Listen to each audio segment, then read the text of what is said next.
இந்த செயலை செஞ்சவர் யார் அப்படின்னு கேட்டால் அவர் ஒரு அரசியல் கட்சியை பின்புலமாக கொண்டிருக்கக்கூடிய ஒரு நபர் அப்படிங்கிறது பெரிய அதிர்ச்சியை கொடுத்துச்சு. 2 வயது குழந்தையின் மீது ஒரு அத்துமீறல் ஒருத்தன் நடத்துகிறான் அப்படின்னா அது அவனுடைய உளவியல் சார்ந்த மனம் சார்ந்த சிக்கல்.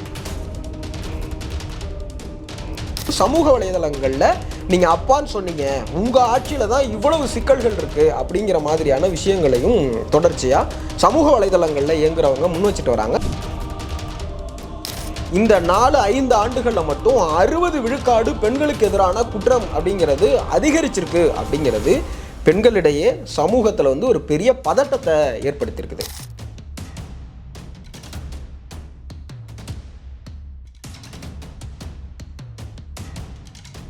ஜாம்பவான் நேயர்கள் அனைவருக்கும் வணக்கம். நான் உங்கள் கார்த்திக் ராஜா. தமிழ்நாட்டு செய்தித்தாள்களில் நம்ம அனுதினமும் படிக்கக்கூடிய செய்திகள் எல்லாம் எதெல்லாம் நம்ம கூர்ந்து கவனிக்கணும், அதற்கு பின்னாடி இருக்கக்கூடிய தகவல்கள் என்ன அப்படிங்கிற மாதிரியான தொகுப்பை நம்ம தொடர்ச்சியாக ஜாம்பவானில் பார்த்துட்டு வரோம்.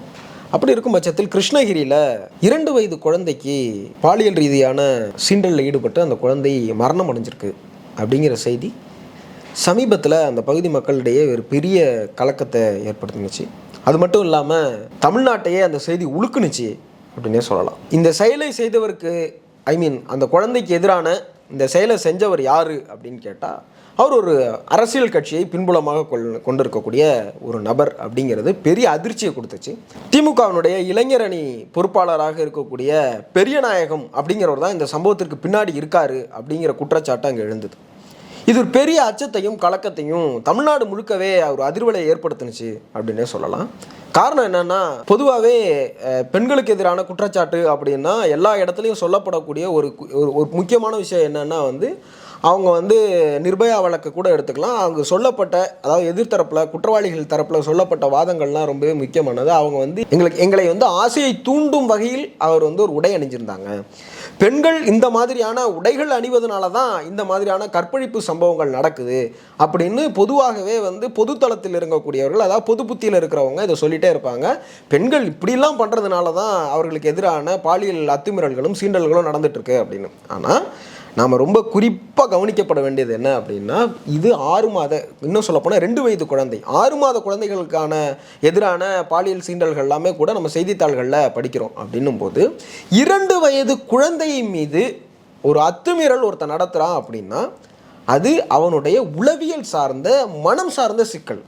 அப்போது பொதுப்படையில் பொதுத்தன்மையில் நம்ம யாரோ ஒருத்தர் இது பெண்கள்லாம் அப்படி ட்ரெஸ் பண்ணதுனால தான் இப்படி ஆடிச்சு அப்படின்னு நம்ம சொல்வதற்கான வாய்ப்புகள் இல்லை அப்படிங்கிறதையும் நாம் இங்கே முக்கியமாக பதிவு செய்யணும். அதை நாம் கவனிக்கணும். அப்படி இருக்கும் பட்சத்தில் ஒரு 2 வயது குழந்தையின் மீது இப்படியான வக்கர உணர்வோடு ஒருவர் அத்துமீறி நடந்திருக்கிறாரு, அவர் ஒரு அரசியல் பின்புலத்திலிருந்து இயங்குறாரு அப்படிங்கிறது பெரிய அச்சத்தையும் கலக்கத்தையும் தமிழ்நாடு மக்களிடையே ஏற்படுத்தியிருக்கு அப்படின்னு தான் சொல்லணும். இது மட்டும் இல்லை, இது ஏதோ ஒரு இடத்துல ஏதோ ஒருவர் மட்டும் இந்த மாதிரியான அரசியல் பின்புலம் உள்ள நபர் அப்படின்னு சொல்வதற்கு இல்லை. இந்த 2020 25 வரைக்குமான இந்த 5 ஆண்டுகளில் மட்டும் அண்ணா பல்கலைக்கழகத்தில் நடந்த அந்த மாணவியின் மீதான பாலியல் ரீதியிலான அத்துமீறலை செஞ்சவர் யார் அப்படின்னா அவர் குணசேகரன் என்று சொல்லப்படக்கூடிய திமுகவினுடைய பின்புலம் இருக்கக்கூடிய ஒரு நபராக இருக்கிறாரு. அரக்கோணத்தில் இதே மாதிரியான பெண்கள் மீதான ஒரு அத்துமீறல் செய்த ஒரு நபர் திமுகவினுடைய பொறுப்பாளராக இருக்கக்கூடிய தெய்வ செயல் அப்படிங்கிற ஒருத்தர் இருக்கிறாரு. அதே மாதிரி போக்சோ வழக்கில் 2-3 நபர்கள் இந்த மாதிரி இன்னும் சொல்லப்போனால் திமுகவினுடைய பின்புலத்தில் அதிகார வர்க்கத்திற்கு நெருக்கமான அல்லது அவர்களே பொறுப்பில் இருக்கக்கூடிய நபர்கள்லாம் இருக்காங்க அப்படிங்கிறது பெரிய அச்சத்தையும் கலக்கத்தையும் ஏற்படுத்தியிருக்குது.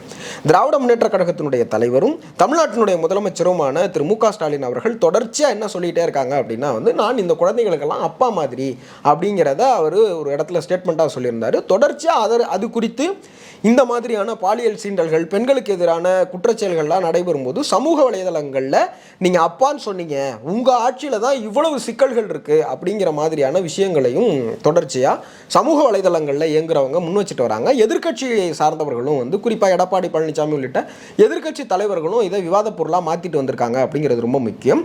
இந்த 2020 24 வரைக்கும் தமிழ்நாடு காவல்துறையினுடைய கணக்கெடுப்பின்படி, அதாவது அவங்க ஃபைல் பண்ண கேசஸ் எவ்வளோ அப்படின்னு பார்த்தீங்க அப்படின்னா, விகிதாச்சார அடிப்படையில் குழந்தைகளுக்கு எதிரான, நான் திரும்பவும் சொல்கிறேன், பெண்கள் பாலியல் ரீதியான சீண்டலுக்கு உட்படுத்துகிறாங்கிறதை தாண்டி குழந்தைகளுக்கு எதிரான பாலியல் அத்துமீறல்கள் மட்டும் 120% அதிகரிச்சிருக்கு அப்படின்னு, அதாவது 2020லேருந்து 24 வரைக்கும் கொடுத்துருக்கிற டேட்டா 120% போக்சோ ஆக்ட் குழந்தைகளுக்கு எதிரான அந்த பாலியல் சீண்டல்கள் அதிகரிச்சிருக்குன்னு அவங்க வழக்கு பதிவு செய்திருப்பதாக கொடுத்துருக்குறாங்க.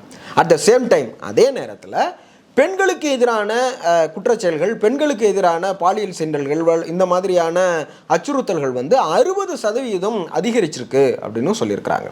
அப்போது நிலையான சட்ட ஒழுங்கு அப்படிங்கிறது பெண்கள், காந்தி சொன்னதாக எல்லோரும் ஒரு இடத்துல பதிவு செய்வாங்க. என்றைக்கு பெண்கள் நள்ளிரவில் அதிக நகைகளை அணிந்து கொண்டு தெருவில் நடக்க முடியுதோ அப்போ தான் இந்தியா முழுமையாக சுதந்திரம் அடைந்தது அப்படின்னு நான் ஏற்றுப்பேன் அப்படின்னு காந்தி சொன்னதாக எல்லாருமே மேடைகளில் பேசுவாங்க.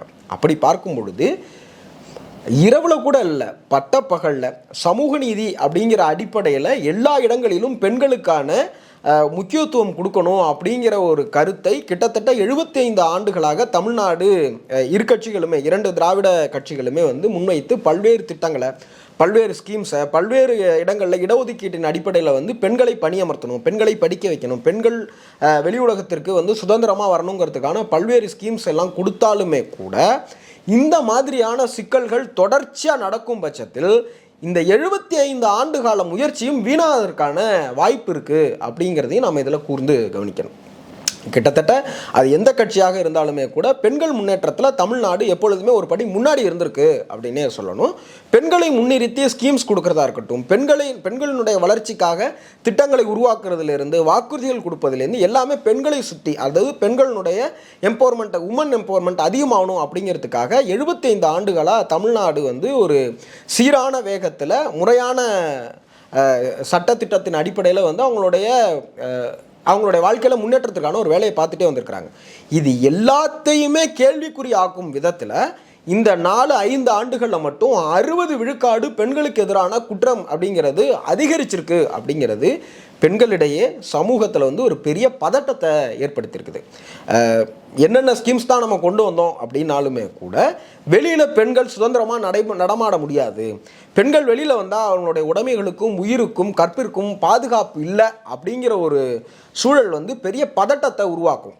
அந்த பதட்டத்தை தமிழ்நாடு முழுக்கவுமே அந்த அதிர்வலைகள் பரவ தொடங்கியிருக்கு அப்படிங்கிற மாதிரி செய்திகள் தான் நம்ம அனுதினமும் செய்தித்தாள்களில் பார்த்துட்டே இருக்கோம்.